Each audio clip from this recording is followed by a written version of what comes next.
Oh, come on now. Now it's giving me trouble. Okay, there it goes. Go live. There we go. Hello, everybody. Good morning, Facebook and YouTube land. It is 10 o'clock and my connection seems a little funny, so I'm sorry if I'm choppy here, but I'm here with my friend and colleague and superstar woman of Broadway and marketing fame, Victoria Cairl, who is the founder of VC LLC, among other things. And my name is Merritt. I'm founder and creator of Master of One Coaching, which is an executive leadership coaching practice based here in the Hudson Valley, but with international reach. And I come to you every Friday live at 10 o'clock Eastern. And I've been very excited to bring some amazing guests on with me to talk about leadership and impact and the trajectory of careers over our lives so far in various industries. So welcome, Vic. Thank you so much for coming today. Thank you for having me. And we're going to just give another minute or so before we get going with our official conversation here. And so if anybody who's joining us has comments, they can go ahead and drop them in the comments on Facebook and we can bring them up here and show them on our screen. Or if you have a question for Victoria or for me, please go ahead and put that in there. But otherwise, we'll get started in just a minute here. So Victoria, happy Valentine's Day. I know how you feel about Valentine's Day. I hate Valentine's Day. It's just my least favorite holiday. I think I was a chubby little kid with no neck when I was growing up. I was a very awkward, nerdy girl. And Valentine's Day was the day when, everybody got the little paper Valentines and somehow I wouldn't get as many as the other kids. And it just built up this odd resentment that I have towards the holiday, but I'm okay now. That doesn't sound odd at all. It sounds perfectly warranted, stinky kids. I have compartmentalized the Valentine's Day issues I have. And my new favorite holiday is Galentine's Day, which I know we have celebrated together in the past. Yes, we have. Try to reach out to some of my favorite women and my favorite friends and celebrate that way. So that's what I'm doing on Saturday night with another couple. Is we're going to have Palentine's Day as opposed to Valentine's Day the next day. I love it. Yes, and we have you and I have several traditions around holidays, but mostly Easter and also some Valentine's Day as well. And it's really nice to see your face today because I haven't seen you actually in person live in well over a year. So I'm really glad to see you. And I'm so thrilled for you because Merritt and I would do a Sunday brunch probably every 3 months, and we would talk about our businesses and about the future. And we happen to always touch base on what's happening business-wise and family-wise and how are we balancing the two. So I'm just so grateful to have this time with you right now to talk about, just business and how things have gone. But I will say that I so admire everything that you've grown in the past year, and I couldn't be more thrilled to be here. Well, I'm super excited to have you. So without further ado, let's jump into your stories, talking about how you built your business and your career, because you have quite the journey up to this point. So give us a little bit about where you've been and how you got here. Great. Well, I'll go far back, but it all connects. So I grew up on a farm in the middle of nowhere. My dad's a dog trainer, but we ran a small business. And so I grew up inside a business. My parents were always working and we were always working. And I wanted to get as far away from a farm and move to New York City. And I always wanted to work in entertainment, but I always wanted to work behind the scenes. I also had a passion for communication and languages. So I had studied Japanese and I went to Japan to study my last year in high school. I went to a private school and I had gotten a scholarship to go there. So I was very academically driven and Japanese seemed like the hardest language. So I took it. And then when I went to Japan, I thought, I don't think this is what I want to do. It really took me outside my comfort zone. I was, 16 years old and thrust into a country having not really traveled much at all. I spoke the language, but it was just this very isolating moment of being alone and really having sort of a clarity around what is it that I want to do next. And so when I got back and it was my senior year and I was looking at colleges, I thought, you know what, this was amazing and I'll keep Japanese in my life, but I really want to do something with entertainment. So the deal I made with my parents was to apply to schools that I could study both Japanese and playwriting. And I ended up at Bennington, which I'm so proud to be a Bennington alum because they don't have grades there. And everything had to be very self-motivated, and you had to be excited to be there and know what you wanted to do, or at least have some shaping of it. So, being there, I did a lot of internships in the entertainment industry, which led to me having a career behind the scenes on Broadway. And I was doing that for 20 years. And And then, then the pandemic happened. So it really has been a moment where I've had to readjust and rethink everything in my life. But I think the most heartbreaking thing has been the only job I had outside of theater was working at the Met Museum. And even though the Met Museum is now reopened, it's just a very different experience when you go. And I'm glad people are still going and experiencing art. But what breaks my heart is to see myself and so many of my fellow friends not have the career they thought they would right now, or maybe not even have a job right now. But Mhm. what the bigger tragedy to me is not having live music or live theater in as accessible a way as there had been only a year ago when you and I were having brunch, you know? Yeah, yeah. And you and I connected through theater friends, through when I was working in off-Broadway theater and you were working. Had you come to New York? Actually, I'm not sure if you didn't come to New York yet. I was interning when I first met you. I think I was 19 years old. Yeah, And now and we're old. we've been friends ever since. I think, game recognizes game, so Yes, here we are. that's right. And so you and I have shared a lot of that passion and experience in theater and the arts over the years, and that drive to affect people in inspiring and positive ways and help them expand their horizons, expand their experiences through creative means. And Yeah, that's what I've always admired in you. And you always have that purpose and that vision right at the forefront. And with everything you do, you're always thinking about how is the audience going to experience this? How is the next person going to be inspired by what I do, even if it's not, um, even if you're not touching the audience directly personally, you always have them in mind. And I always really appreciate that about your work throughout all of your different changes and positions. So it's really inspiring. Okay, so let's talk a little bit more about that then. And we're going to case that in under the umbrella of social impact, because you do impact so many. I mean, how many thousands, hundreds of thousands of lives, the works that you've done. So tell me a little bit about how your leadership has connected to social impact in your life. So the theater business, old school, when I first started, and a little bit of this having started your career there too, it was you had to sit in the corner of the room and take notes. And I had the great privilege to take notes in meetings where Mel Brooks would talk about the producers, or Eric Idle would come in and talk about Spamalot. And so I'm learning a ton from watching the creative process, but also to watch some of the titans of the industry that were really relevant right now around that time, to see how they were handling these personalities and how we were selling shows. And I remember working on the producers, and there was a line down the block, and my boss Nancy Coyne at the time said, "Go look at that line. That's the last time you'll ever see a line on the street." And I thought, oh, I'm sure there'll be other hits. But what she meant was literally, there's no longer a line. People buy everything online. Mhm. The world changed drastically over the course of my career. And I think what I learned is, as I stood in line, there were all these people, some of which were brokers, but many were just people who were so excited to experience this show, and they wanted to pick out their seat, and they wanted to be in that line. And I also worked for Disney Theatrical for a long time. And the thing about theater is that, yes, there are people who see it all the time. There are other people, they save up and they Mhm. go for that birthday or that anniversary or that Valentine's Day to see that show with their family. And it may cost them, hundreds of dollars, but that memory will last them a lifetime. So to have the privilege to be in an industry, and my husband works for Playbill, and I do some work with them right now. And the Playbill, for those of you who don't know, is the magazine that you get when you sit in a theater.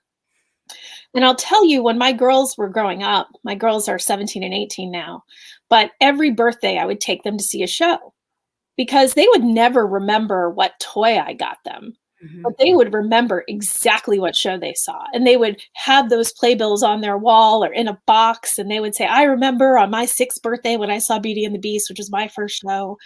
And it's such a special and incredible thing, that those impacts of those small things, whether it be my daughter or watching people in line or watching people save all their money to go see The Lion King, that's lasted me a lifetime. You can't mess with customer service. You can't take away from how special that audience experience truly is, and you have to preserve it and think about it and value it as a marketer. Mm, And if you don't, then you've completely lost the lead. yeah.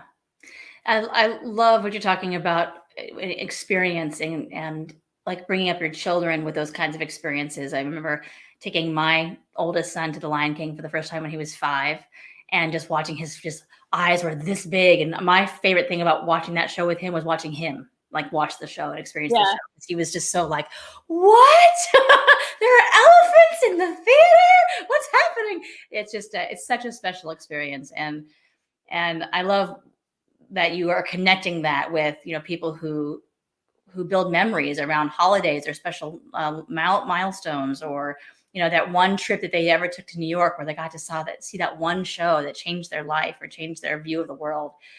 It's such a special experience for people. Even if people who see it, you know, 1 show a week or 3 shows a week or 5 shows a week, it's still a special experience, right? After every show is different and every interaction with the audience is different. So it's really, you make me want to go back to the theater, Victoria.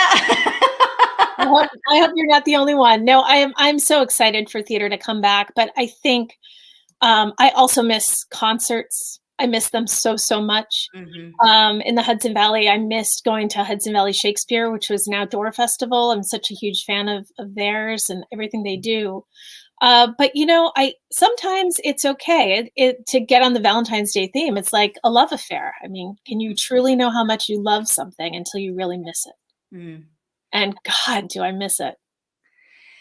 When I think about the arts and what we're missing right now in terms of interacting with the arts, it's really it's so much more than that creative experience too. It's really convening with other people. It's bridging divides. It's coming together from all kinds of backgrounds and experiences and points of view, and sharing an experience collectively that bonds us together, even if it's just for a couple hours, right? But we leave uplifted as a collective community in that room of 50 or 100 or, you know, 1,000 or whatever it is. And we are really missing that too. I think that it's not just the individual experience of the show or the concert, but it's also the collective experience. And Yeah, and that's really what I've turned the majority of my work to during the pandemic has been working on virtual experiences. And I've built a program with Playbill called Playbill Social Selects, which I highly recommend you check out. we should put that in the comments. Yeah. So what you can do is you can watch a theater tour, or last night it was a dating game. And tonight they're doing a murder mystery where actual audience members play the suspects and can be the detectives off camera. And while you're doing this, you are consistently chatting and interacting with other guests. And so we've seen people chit-chatting from around the world through these shared experiences online. They are not theater, you know, but I think they are a bunch of theater fans, because what was happening in the pandemic is there were lots of things that are available, and there are wonderful programs if you want your child to get a singing lesson from a Broadway star and you can afford to pay that much money. There are services that do that for you. But if you don't sing or act or dance and you just miss theater, we really wanted to create a community and a place where people could come and just be fans. And not buy a singing lesson, but pay, and the prices are affordable. It's $9.99 to like $14.99 for you to experience an hour of a live event, and again, a shared experience with other people. So it's been really fun, and it's been quite an adventure. And I think virtual will not go away when all this ends, because a lot of folks are moving out of New York City. They're moving to different parts of the country. Offices are not going to be the same. I think people are going to be working remotely long after this is the new dawn begins. And I don't think that's a terrible thing. I think it's wonderful to have this work-life balance where, you know, I'm down in my daughter's dorm room, which is currently in my basement, and then I'm going to go up and have coffee with my husband after this. So it's just having that ability to have that connection. But these virtual experiences, I think, will continue to be a way for people to gather online. Until we can gather again in person, and probably long after. Yeah. This is a moment in our evolution that is not going to be negated once we get back to normal, which of course is going to be completely different than what it was before. And there are so many benefits to that, as you're pointing out, right? There's going to continue to be adjustments and continue to be discomfort sometimes, right, with all that. But there's also some amazing innovations that are coming from this time. And I think that you're absolutely right about the blending of boundaries and the benefits of that. And also there's some trickiness to that too, right? Like I've been talking to some clients who are like, it's wonderful to be home and have coffee with my partner and be with my kids. And also like I'm working 14 hours a day because I don't want to watch Netflix anymore. I'm kind of bored of it. And there's only so many walks around the block that I can take. And so I'm working 7 a.m. to 9 p.m. because that's what I have to do. And so I think we have to be mindful of that too, to take care of ourselves in the middle of all that. So, but it's really, really fascinating what you're talking about in terms of the next steps of the arts in our lives, and also the accessibility of the arts in our lives too, right? Like being able to access an experience for $10 as opposed to paying a couple $100 for a seat in a theater. Yeah, and I think there was a fear in theater that if you allowed people to see it and pay a small amount digitally, so you're not actually in the room, that would deter from people wanting to see it in person. But if you look at the history of Broadway movies coming out and what impact they had on the box office, whether that be Mamma Mia, or Chicago, or even Phantom of the Opera, which the film didn't do as well, but it brought everybody back to see the show. Yeah. So I think it's just a matter of these digital versions of Broadway are just bringing awareness towards, the craft. Mm-hmm. And if you were like me and you grew up on a farm in the middle of nowhere, all I had was like PBS greatest performances, right? Now I feel like there is a plethora of different things available to people who really want to try out the arts. Mm-hmm. I mean, Hamilton, right? I mean, my gosh, right? Available on every digital platform known to humankind, and it only makes it more popular. Right? And seeing Hamilton on Disney Plus was an interesting experience. We had seen it in the theater with the original cast. We were very lucky. But then when we saw it, we watched the craft and the dramaturgy and the direction and the lighting design. And it's like we saw it in an entirely new light. And there was so much stimulation and so much to think about that I remember we watched Act 1 one night and Act 2 the next night because we didn't want to miss anything. And when it was happening in real time, it was like the adrenaline of being there in person was you're running a marathon. And when it's over, it was like my wedding day. I don't really remember it. Like I kind of do. Seeing Hamilton felt like that. It was so fast and furious and exciting. But then at the end, I'm like, wait. I remember your wedding day, and it was a beautiful time. So we ran out of food. We had to order Chinese. Yeah, it was fantastic. It was a beautiful weekend. We had a great time. Another beautiful example of convening of people and a collective experience that so many of our friends, our shared friend group, remembers that day. So it's another right. And theater came from church ritual and those kinds of experiences. So it's very connected. All right, talk to me a little bit about if you could leave like a golden nugget for our audience today, one piece of advice or wisdom that you'd like to share. What would that be? Well, it's sort of relevant to what you said earlier, but it was something I said in a job interview, and I'll never forget it. And it's on my LinkedIn profile now. It's you spend 70% of your life at work. You better love what you do. Mm-hmm. So I had a lot of friends who would say, I have to get a job. And you go and you get that job and you work 9 to 5 and you think, oh, but I'm going to do this after work. I'm going to go to the theater after work. I'm going to go to the gym after work. I'm going to live my life outside of this 9 to 5 job. That's a big chunk of your time to not be doing what it is that you enjoy or something that you feel is helpful. Over the pandemic, I started working for my friend who runs a wine refrigerator and beverage cooler company called Smith & Hanks. And I felt such purpose because everyone was trapped in their homes and they were ordering these wine coolers because they knew they were going to be hanging out, watching Netflix, being with their family, eating more dinners at home, doing everything. So as much as it was, I am putting in orders into a computer and making sure UPS deliveries happen for a short period of my career, I knew that I was bringing happiness to people, that I was a part of their pleasure and a part of their recreation. And so even though it was a weird client in a weird chapter, and it continues, I still work with him. And I think what we're trying to figure out right now is if we can talk about shared experience. If the message, our next message becomes, remember having dinner with friends? Well, stock up because you're going to be able to do that again. And it's just an example beyond entertainment of understanding your audience and trying to relate to them and trying to message them in a way that's impactful because it's personal and it's something you might yourself be thinking about. I mean, wine refrigerators themselves may not be sexy, but the reason that you have one, why you gather, why you collect, why you enjoy the pleasure of the items inside, that is a form of entertainment. That is a form of happiness for people. And so to be a part of that happiness is what kept me going, even when I was like, I don't know if I love everything about my job. I do truly love where it's leading people. Yeah. And Kari just pinged here. I'm going to bring up her. It says, yes, wine brings happiness. And so do both of you. It's nice seeing you. Amazing. Oh, I miss you too, Kari. Oh, good for you, girl. This woman has had the most incredible career. She's a woman working in science and technology, and she's killing it. So thank you, Kari, for your service to feminism. Yeah, amen to that. Amen. Maybe Kari, maybe you can come on the show in a little while. That'd be awesome. I'd love to hear awesome. More. I'll check in with you about that. Awesome. So and again, there you are, keeping that the client and customer at top of mind for whatever you do, which I think is just, again, such a beautiful talent and gift that you have.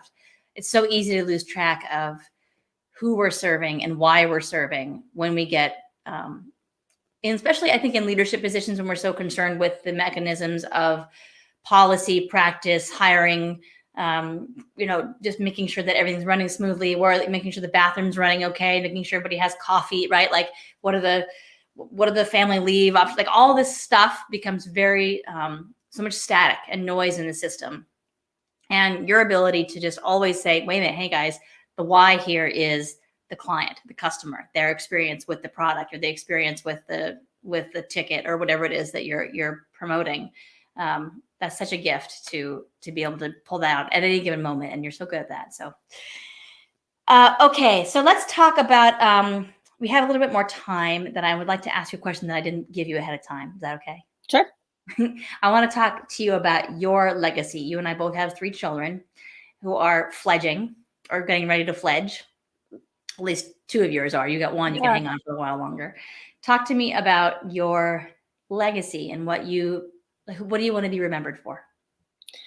I think I want, especially my children, because it's like, what is your legacy? I think I want them to be able to pick a career doing something that they're passionate about. Mm-hmm. And if not that, I really, truly want them to be good people and to be happy. Mm-hmm. I've gotten a lot of flack in my career, honestly, for being overly kind or being too nice. And yes, it's something I struggle with, but it's not. It's inherently who I am. Because I guess if you do pick a career around talking to actual people and making them want to buy or participate or enjoy something, you have to understand people. But I think truly, I used to stress that my daughters, oh, I got straight A's. Why aren't they getting straight A's? Why aren't they doing this? They'll never get into this college or do that thing. Let me tell you, my oldest daughter, she was an artist throughout her entire life, a visual artist. She got into Chicago Institute of Art. My husband took her to Chicago to see the school. It was very special that she worked so hard to accomplish something. And while she was there, she said, you're right. I'm in love with Chicago, but I actually want to go to DePaul. And I want to major in computer science, and I want to live on a campus, and I want to hang out on the quad. And even though sadly she hasn't been able to do any of those things, it took a while for my husband and I to really reconcile the fact that our daughter wanted to not work in the arts and wanted to go to a regular college, like, a very traditional Catholic university. But I think what we came to terms with is her passion was really video games. And to her, doing something with computer engineering was a form of art, mm-hmm. and was a form of creating something really cool and something she was passionate about. So I was so proud of the fact that she has followed her passion, maybe in an unexpected way. Yeah. But I think the other thing is that I, as a woman and as a working mom, I want women to believe in themselves and to have a seat at the table and to fight for what they deserve. So as kind as I am, I think you can get more flies with honey. Mm-hmm. And I truly, truly believe that if you can listen to people and try to understand what it is that they want, partnership I'm very good at, because it's like, all right, well, we can provide this. What do you want that we can provide, so that it's an equal footing, so Mm-hmm. that two businesses are helping one another. And throughout that, I think it's very important. So beyond working with passion, but being a kind and decent person and helping others. Because at the end of the day, your resume, I said this too during our coaching session, your resume is not on your gravestone. Right. Right? It says mother, it says friend, it says partner, right? And so for me, yes, I've had a great career and I've worked at some amazing places, but when I go and people talk about me, I want them to say, she was passionate, she was kind, she was fair, not, oh, wow, she worked 60-hour weeks and good for her. Right. Nobody will care. Yeah. Nobody will care. And what you're saying too bears out in so much research that we have around leadership too, that the most successful companies and the most successful leaders in those companies are collaborative. They are service oriented. They understand how to get the best out of other people. They are not people who micromanage, who lead by or direct by fear or by belligerence or aggression or by belittling people. It's what you're saying is actually, it's right on for you, and it's right on for what we know is most successful in the workplace, in companies around the world. So it's interesting, right, that it feels like it's a little bit of an uphill battle for those of us who want to lead this way, and yet ultimately it is definitely backed in research as the most effective way to lead, and the most fun. I mean, who wants to hate their job? Who wants to hate their boss? Nobody wants that. Nobody Everybody, wants that. we all want to show up and have a good time and feel like we're doing something meaningful. And I think it's also important to be vulnerable. I recently did a session with you, which, as somebody who has always prided themselves in their career, it was really interesting for me to say, but wait, let me step back and really analyze where I'm at and where I want to go. And also maybe admit that I'm not sure what happens next. Hmm. People keep asking me, when is Broadway going to come back? Well, the truth is nobody knows for sure. Mm-hmm. But I'll tell you where I landed was I need to take a moment and be more thoughtful, not only about where I've been, but where I'm going, and sort of try and sculpt that future. So I think it's okay as a leader to ask for help. And it's okay as a leader to say, I don't know, Mm-hmm. and to understand what you're good at and to understand what you're bad at. I'm a terrible driver. That is not and that was a big decision, and I once thought I wanted to work in film, but the idea of moving to LA meant a lot of driving, and I'd gone out to visit you, and I thought, "There's no way I can't do that." And New York's been fine, so it all works out, but I mean, just something to think about is that no matter what you're going through in your career right now, it's okay to be in a period of, "I just don't know what comes next," or how this is gonna end, or what shape my career will be in at the end of this. My dad taught me that the most interesting people have 3 different careers in their lifetime. At least, yeah. So I don't even know what number I'm on, but I hope my dad thinks I'm interesting. I don't think there's any shortage of interest around you, my friend, for sure. I wanted to bring up a comment that just came up from Adrian. Adrian says she misses live theater and concerts so much too, and she loves reinforcement and kindness and collaboration that are strengths. Thank you for your message and inspiration. And Adrian is also an amazing, kind and collaborative leader in her field as well. And I know she values those qualities a great deal. So thanks for your comment there, Adrian. Appreciate it. And as we wrap this up, my friend, I would love to let people know if they want to work with you in a marketing capacity. Is that, yeah? If Yeah, so my current, number one, follow me on Medium. I'm Victoria Cairl, and you can see the weird spelling. It's like Cairo, but with an L. at Victoria Cairl on Medium. You can look me up on LinkedIn, which is the best way to reach me, or I'm victoriacairl@gmail. What I do is really I help small businesses to grow through marketing and sales strategy, but also content creation. So I've been helping a lot of people to figure out how to tell their story. And it's been, one of the hardest and one of the best years of my career. I've never, I've made a lot less than I have in the past, but I've gotten to work with some of the most amazing people. And I've gotten to start to work on some incredible projects. So I'm so excited about the future, but I'm also for the first time really happy in the present and trying to learn from what we're all going through. And would really love to meet anybody at any time, because the other thing I truly believe is that you can help somebody and you can connect them to someone else. And down the line, they'll never forget that, even if long after you have. I literally have a little box in my inbox where I make sure to take 30 minutes out of every week to help somebody else with their career. Whether that's an introduction, whether that's, hey, you should work with Merit at Master One Coaching, or whether it's, let me just listen to you vent about how frustrated you are because you've been on a job search that doesn't seem to be going anywhere. And I will tell all of you, I truly believe in job karma. And if you take the time to listen and to help others, they will take the time to listen and to help you. So Amen. They will. Yeah. All right. Well, thank you so much, Victoria, for being here today. I really appreciate your energy and your wisdom and your spirit. And I love you to pieces, as you know. And I'm so glad you got to join us here today on our Valentines Day reunion. Yes. Love you too. And thank you so much for having me. It's my pleasure. And if you're out there and you want to know more about Victoria, please look her up on Medium at Victoria Cairl. She's also on all the social media channels at the same name.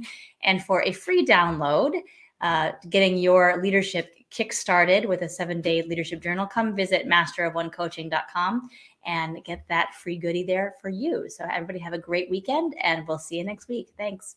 All right. Happy Valentines.